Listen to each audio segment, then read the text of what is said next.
My name is Michael Costello. My role here is President of the Samford Riding for the Disabled Association. The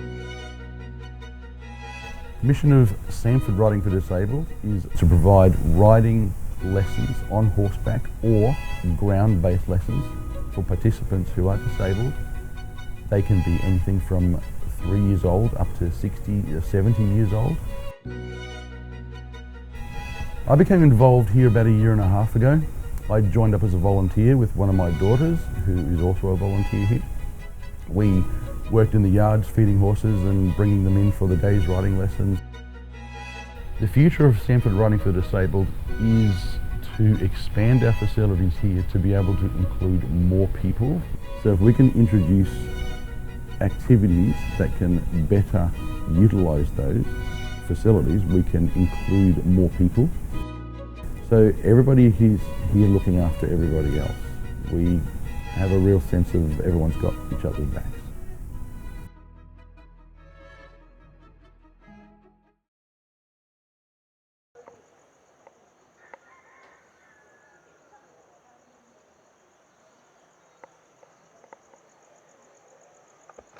Sure, so my name's Rhiannon Hutchings. I am 38 years old and I've been an RDA coach for 18 years now. I was 20 years old and I saw an ad in the paper looking for a coach. And I answered that ad and I got a job, and 6 weeks later I was standing there looking around thinking, this is what I want to do for the rest of my life. So some of the challenges with coaching is that it's kind of like a 3-layered cake that you're trying to put together and hoping that everyone goes home with a nice taste in their mouth, if that makes sense. So as a coach, you are serving the horses who are part of your team. They are like silent staff members, so we are constantly looking to try and make sure that their work experience is as fulfilling as possible. Then you've got the participants, which is who we truly serve. That is the cause of our business. Without them, we have no business. But then it's really important that our volunteers are served as well. So they have to feel like they are not only engaging in something that's really rewarding, but they're also building their skills and their empowerment to do things and to make change as well. Building resilience to challenge is a lot of what we are helping our participants to develop their skills in their resilience and their perseverance. So it's really important that we sort of set the role of that. So our horses are our biggest key contributors with the smallest voice, and we need to make sure that whenever they do raise their voice that we are hearing them, that we are understanding what they need. Some horses want to do this job for the rest of their lives. Some horses want to do this job for a year or two. And it's really important that we give them a dignified exit and an option to quit if they want to quit the job. We all get to apply for jobs and we all get to quit jobs. They need to have that same right as well. And those sort of challenges that raise themselves really benefit from having a good communication base and enough time to allocate it. We run a very busy centre. Our days are really quite active. And so sometimes it's about consciously carving out that little bit of time that we can talk to everyone and really help everyone feel like they're fully informed and they're across the board. So supporting each other when challenges arise is a really important part of what we do.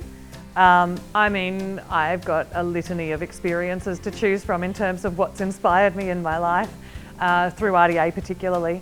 Certainly we've had quite a few participants come through here that they stand out because when we first met them, they were classed as non-verbal. As you can tell, I'm quite a wordy person and I also tend to run on an agenda. So as a coach, I can ask questions that need an answer, and that's a very finite, and that puts a lot of pressure on riders.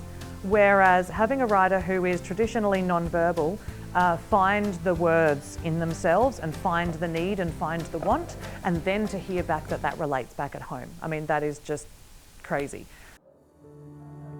I can keep going. We had a lovely lady who had suffered a stroke and rode in her youth and came to ride with us somewhere in her 60s. And she really struggled with communication. She really struggled with verbalising words. And yet somehow, once she was up on the horse and the horse was moving underneath her, she started to sing. And she started to sing songs that even her son didn't remember her singing. And so I don't know what happens. Hopefully we'll get to do some research in this in the future. But something about the movement on the horse and that flexible, fluid movement did enough to her neuropathy to crack open some memories that had previously just been gone. I think that day when we did help her onto the horse for the first time, I think all of us were crying around the arena. I think every single one of us shed a tear. As a horse rider, and knowing how close all of us have come in various times in our horse riding lives to having major accidents, it hits very close to home.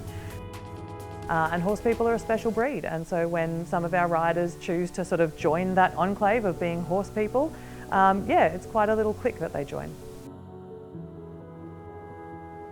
The changes in attitudes to disability, I would say, have been very locally felt, and that's because of the benefit of Samford RDA in particular being in this little Samford Valley area. When we then turned up here in 2009 and started doing what we do, and then we built a really fabulous community support network. What we've done, I think, a lot of the time is we have helped people to demystify their own misgivings about disability and to be compassionate and empathetic towards everyone, regardless of how they present themselves to you. I think that has been phenomenal. The community support that Samford RDA sees from local businesses, local people, I really think this is probably one of the luckiest RDA centres in the country. The future of Samford RDA is looking really very bright, actually. Again, we are in this beautiful area where we have a lot of community spirit and we have a lot of horsey people, so we have a lot of barriers that have already been broken down in front of us in terms of growth.